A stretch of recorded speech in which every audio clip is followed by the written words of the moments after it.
Basically that they have the horse switched off and their hands are very quiet. They're lying down on the horse's neck and they're trying not to interfere with them too much. You know, they have them in a nice rhythm. You don't see the horse fighting for his head or shaking his head, so they're relaxed, I think, and everything's quiet. And like, I think Ruby would have a very good set of hands. Obviously, he's the best there is around. But you know, for example, he sits very quiet. Paul Carberry, when he was riding, he was a very natural horseman, and he used to always sit very quiet. So you know, you're just sitting nice and relaxed. Your hands aren't moving around too much, and you know, you have a nice contact with them, but you're not trying to interfere too much with the horse either.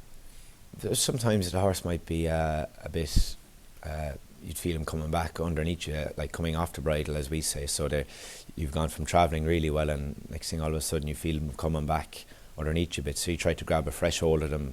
You change your hands and grab a shorter hold of them and get the bit up in their mouth and squeeze with your legs to try get them back on the bridle.